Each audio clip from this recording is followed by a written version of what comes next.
Yo, what's good? World Pipe Brown in the building. You already know what it is, man. Yeah. Yo, check the joint, though. Hopefully everybody good, right? You know what I mean? Y'all good? Y'all good? That's what's up. That's what's up. Check it, though. Yo, hold up, man. Shit crazy.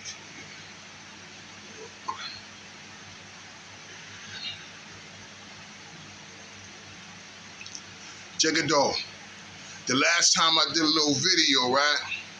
I had made up a little scenario about possibly being at the beach or something someday, and you might have to help or assist somebody in saving a life or something like that, right? So I kind of took myself out of that little scenario because it was actually a real life situation. It was true. It was about me being in that situation and having to help save somebody. But everything ain't all about me. So I kind of tried to make the little scenario to where it was somebody else involved in it as opposed to me, because everything ain't all about me. But check the joint, though.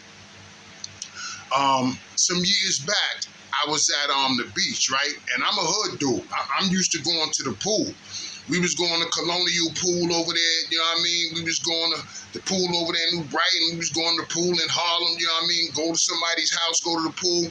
But I'm not a real beach type dude, you know?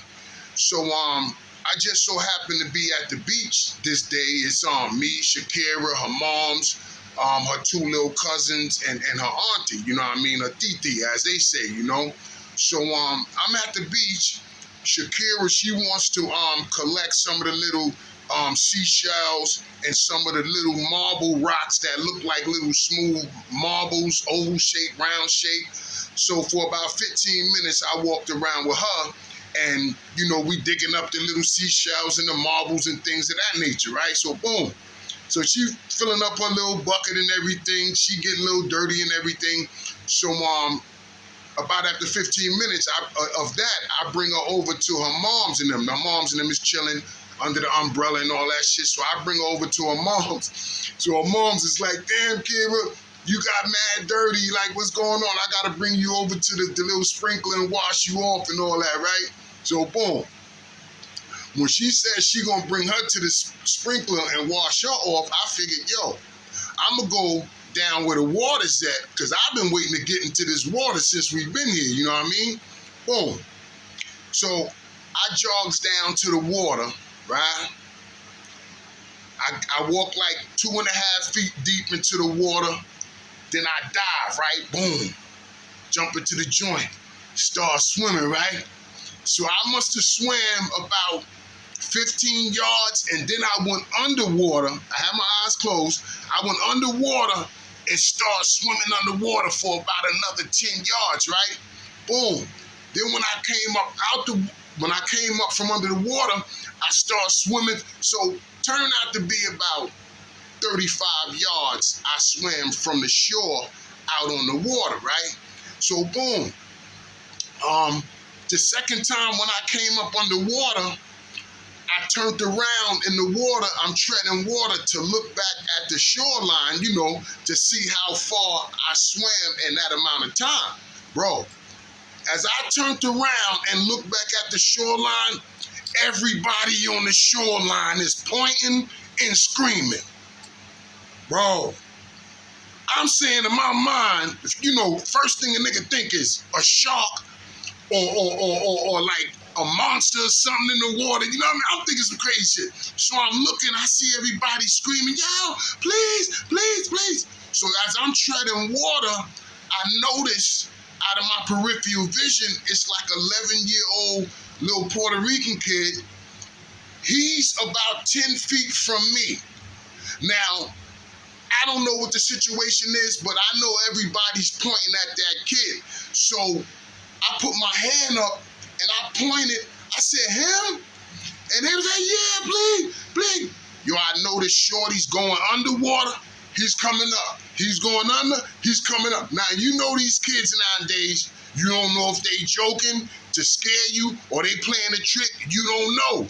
So when I saw everybody pointing at the little Spanish dude, 11-year-old kid or whatever, bro, I took off over there towards him, right?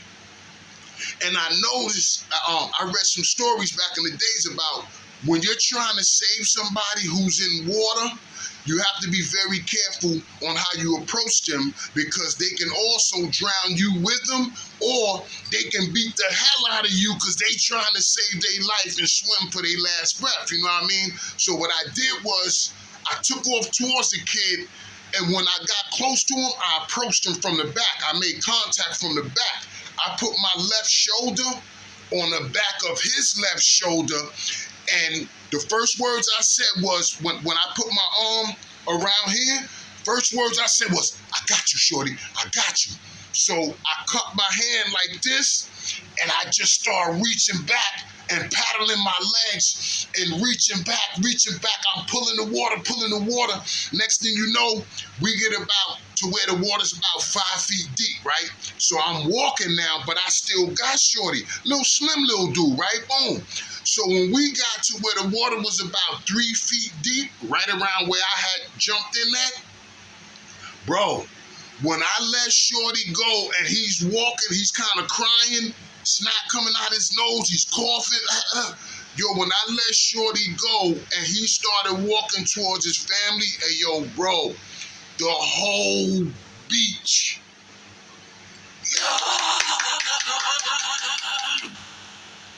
I'm looking, it gave me chills through my body that it's a miracle how the Most High can put me at the right place at the right time, when so many times in my younger life I was at the wrong place at the wrong time. So the moral of the story is, that was a real true story that I was telling, but I didn't want to put myself in the mix of it. But the Most High told me, yo, Pipe, speak your truth, you know what I mean? So yeah, it was me that saved that little Spanish boy life. All grace to God. Hopefully he's all right. He should be about 21 years old now or something, you know what I mean? Bless. Hopefully you good, shorty. Bless. I'm gonna get back to my food over here. You all ready? Yo, Facebook. Rah, rah. You all ready? Love is love. Rrr.